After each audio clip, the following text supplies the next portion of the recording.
A woman falls in love with a man and wants to marry. Then the families cry out, "What is this? Totally unacceptable." But at the same time, these same families are putting their daughters in school along with boys. And then they're wondering why their daughters are falling in love with these boys. One should instead say, okay, let's see this person. So from the Islamic perspective, the permission of the daughter must be taken.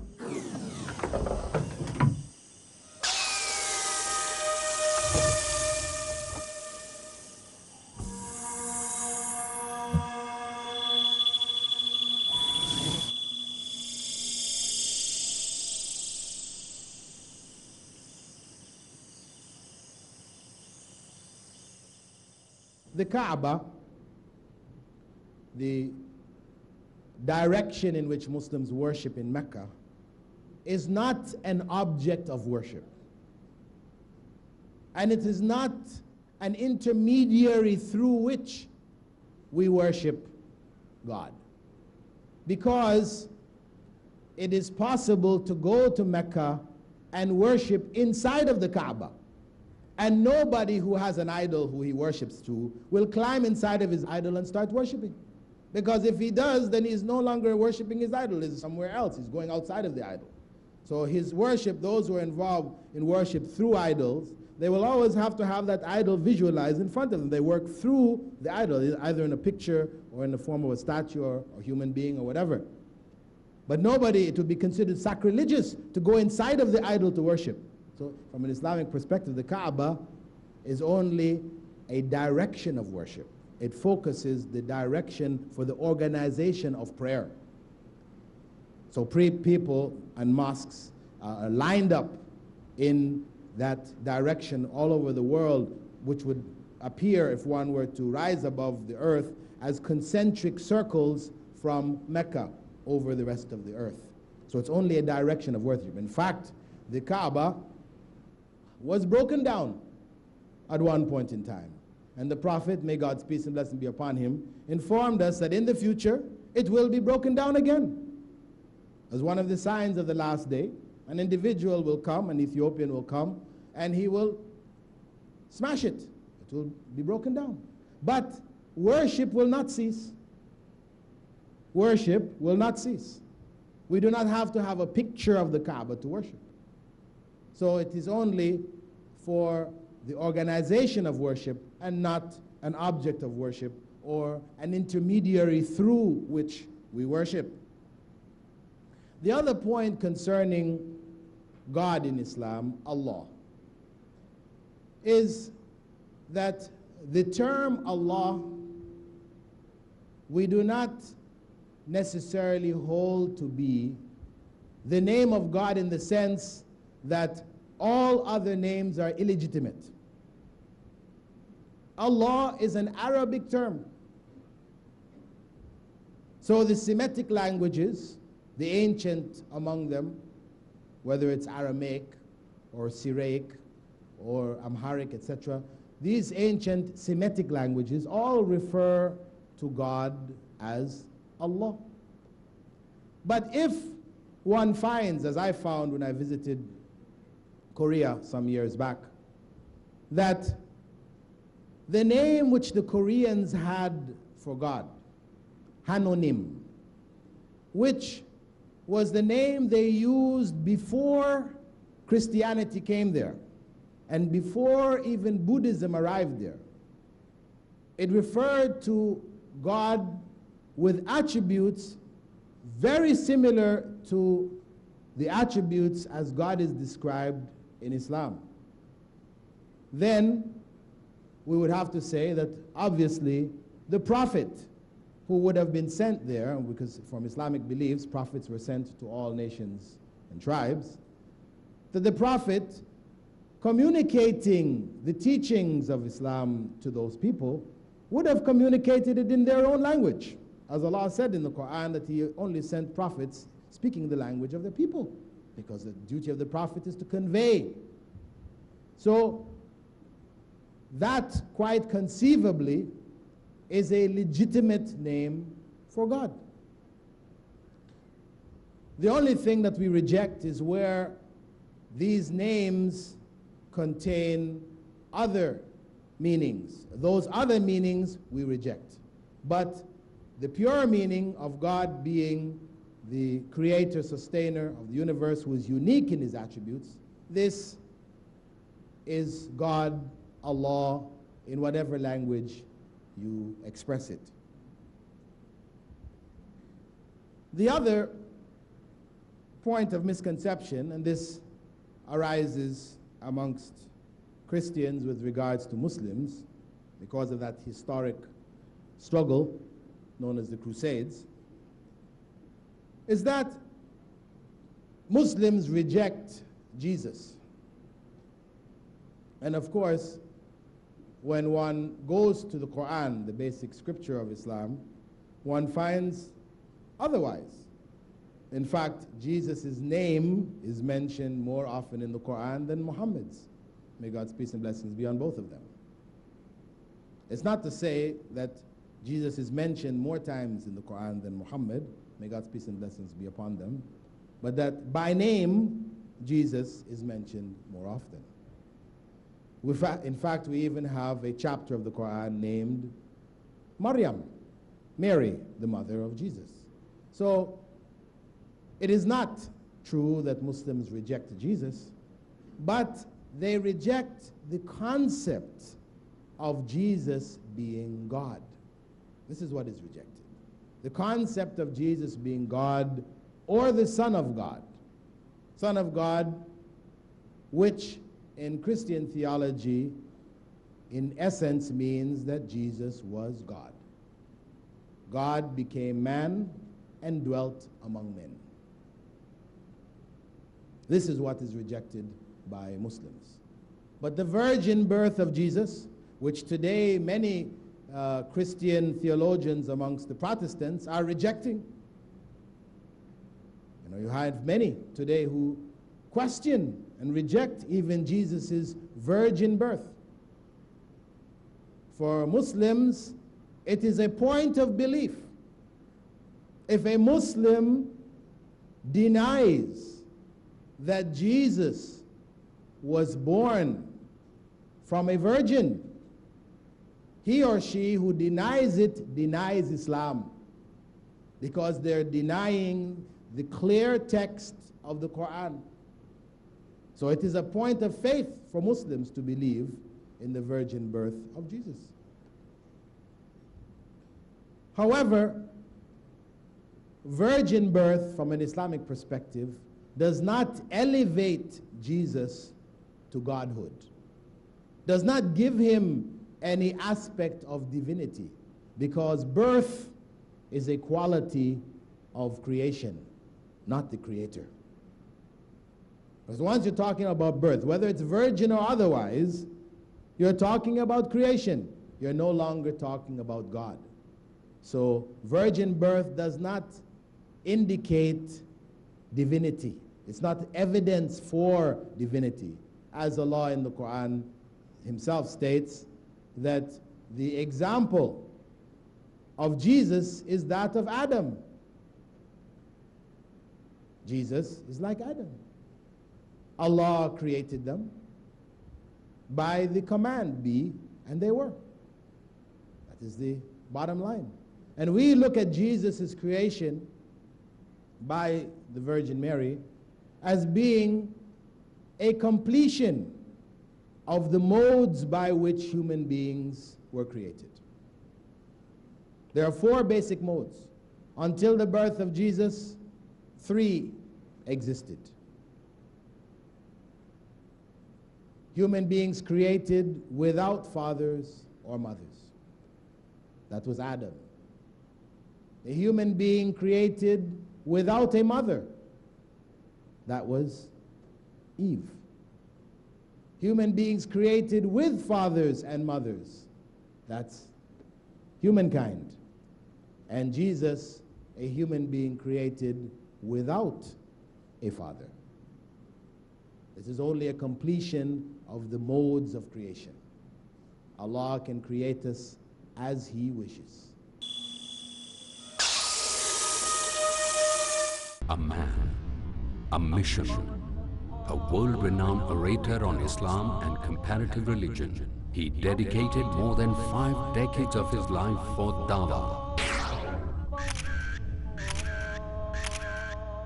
Ahmad Deedat. We Muslims believe that Jesus was the Christ. This book is an eternal book of guidance for you and for me, for the whole of mankind. It's a solution to the problems of mankind. The miracle is when you expect a man to be dead and he's alive. That's a miracle. Man with a Mission. Every Sunday to Thursday, 6:30 p.m. Saudi Arabia and 7:30 p.m. UAE on Peace TV. Islamic International School presents Spreading the Truth, clarifying the message. Islam requires mutual relationship not only among Muslims but also with the respect of other people. Focusing on the ultimate goal.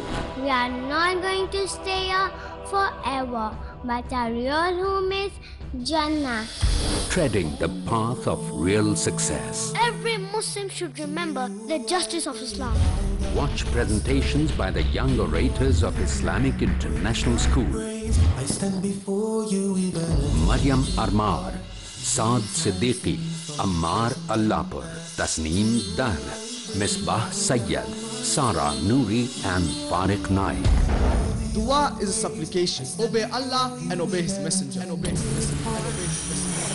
Watch the generation next on their mission in Path Setters. Every Thursday at 7:30 p.m. Saudi Arabia and 8:30 p.m. UAE on Peace TV.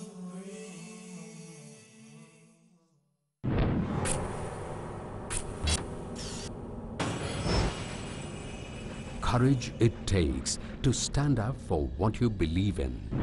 Courage it takes to be true and righteous. Courage it takes to dare and answer your questions, be they social, political, economic, educational, or religious. To get clear and convincing answers, test your courage and question me in Dare to Ask. Dare to Ask, next on Peace TV.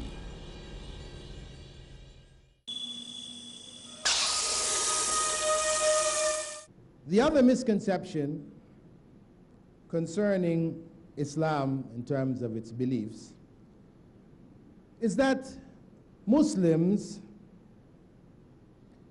are Arabs.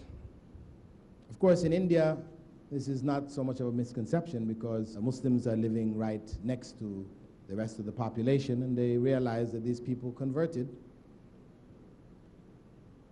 But for much of the world, Muslims were referred to as Turks at one point in time.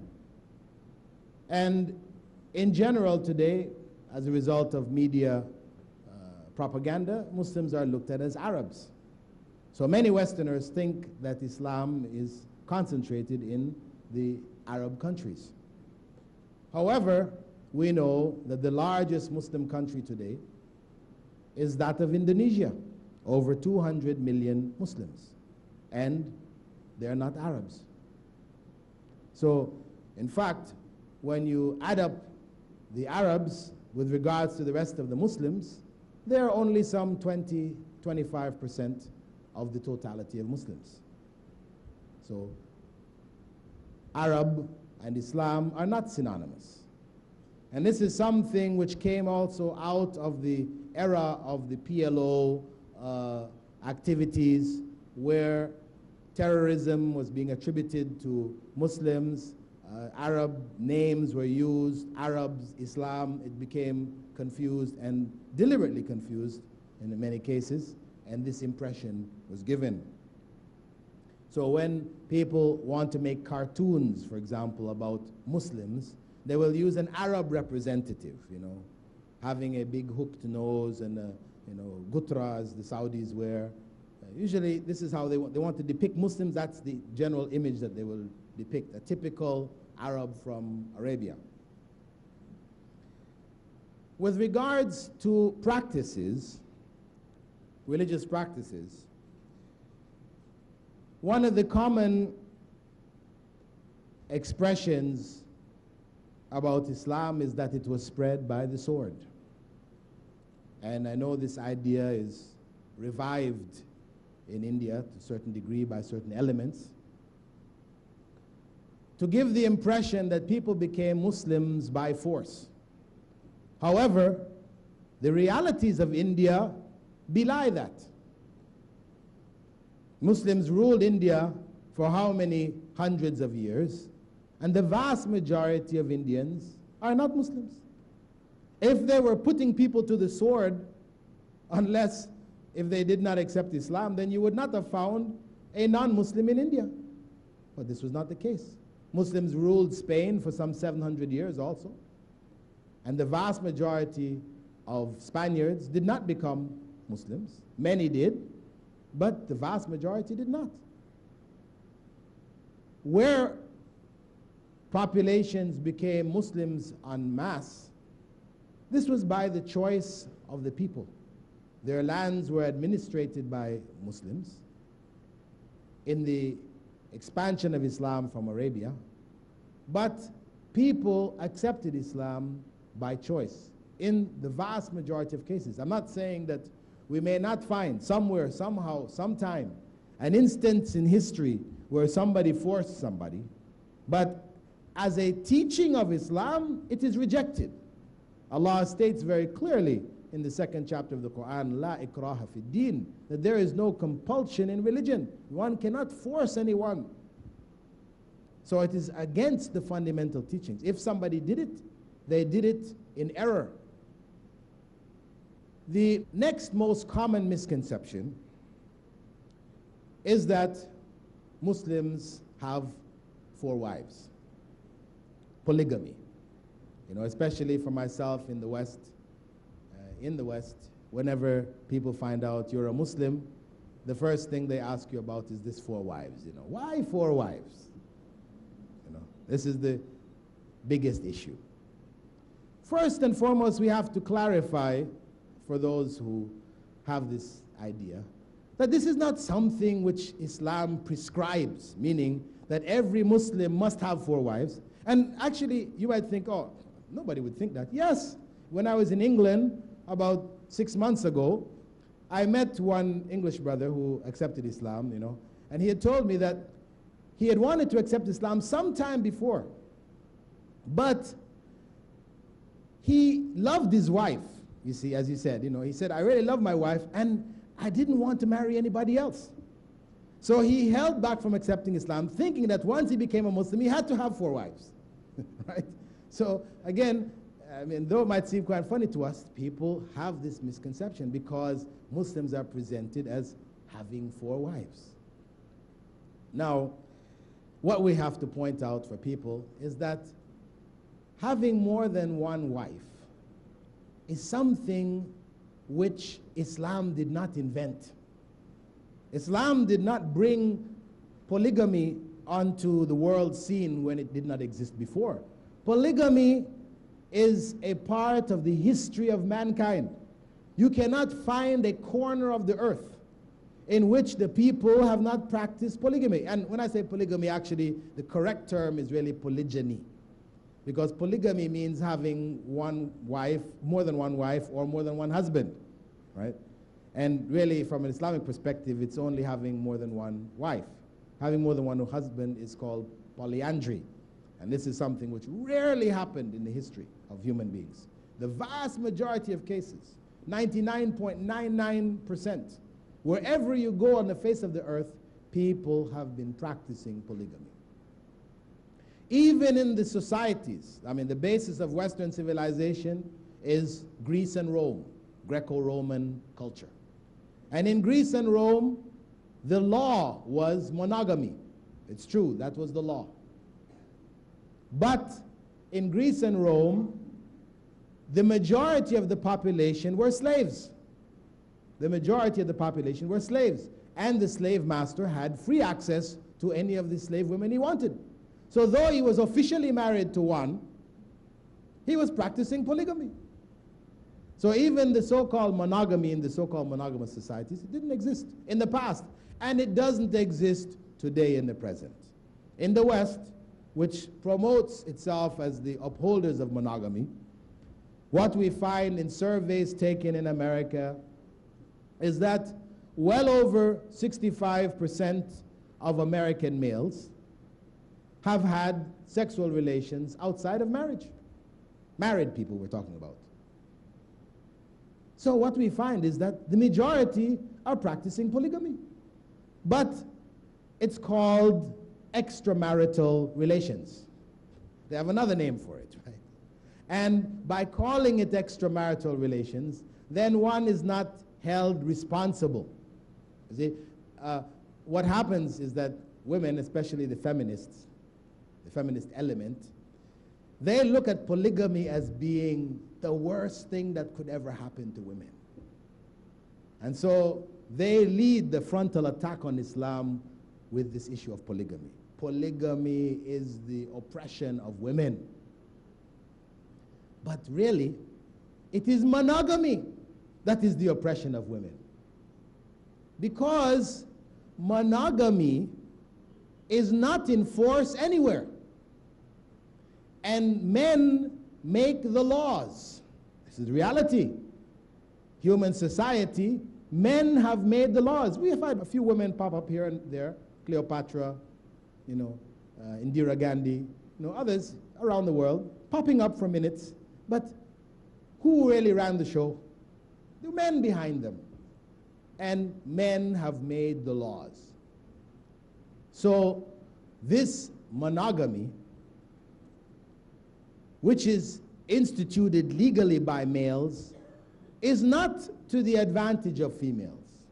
Females think it is, but in fact it is not. Because what it does is it legitimizes polygamy unrestricted and without responsibility. Because a man, in the West, for example, in America or in England, a man may have one wife and 10 mistresses. This is legal. It's not a crime. A wife and 10 mistresses. He has no responsibility to these mistresses, to look after them, to maintain them, all these other things. He doesn't. So he's free to have them at his leisure. It is only pleasure. There's no responsibility involved. So it is in his favor that he is not allowed to have more than one wife. Because that way the other women cannot demand of him anything, because they're not his wife. Whereas Islam recognizes the nature of human beings. And that is to deal with the way in which Allah has created human society. That human beings, when we look at the populations around the world, women outnumber men, with the exception of China and India, where, unfortunately, there has been systematic genocide against females. Right? Whether it is midwives being paid to kill young girls at birth, which has been reported in India on a large scale, or in China, where people are only allowed to have one child and everybody wants a male. The females are aborted or whatever. So a change in demographics have taken place over the last decades. But all of the countries around the rest of the world, there is a surplus of females. A surplus of females resulting, one, from wars. From wars. Wars which are continually happening, which involve death to males. Violent crimes in society. Mostly it is males killing males. Even statistics in terms of births, the number of children that die in the process of birth and in early stages of life, it is concentrated amongst males. And females live longer than males. If you go around the world and you add up all the people who are in their 90s, you will find that some 75 to 80% of them are females. Females live longer than males. Some people say it's due to stress and other things, but it's biological. Allah has created them that way. So Islam provided a means by which the surplus females in the vast majority of the society could be reintegrated in the society through legitimate marriage. Because females, as for the most part, have a desire to have relations with males. This is created in them, as it's created in males to have relationships with females. So either they're going to fulfill it legitimately, or it's going to be fulfilled illegitimately. This is why after World War II, when a huge portion of the male population in Germany was destroyed, German parliamentarians debated introducing polygamy. Unfortunately, the church was against it, strongly opposed to it. So it was never instituted. And what is the result? In Germany today, prostitution is legal. It is a legal profession. People are provided with work cards and medical benefits, everything. It is considered a profession like any other profession, prostitution. Something which is despised over the majority of the world, looked at as being something evil. But there it has become legal.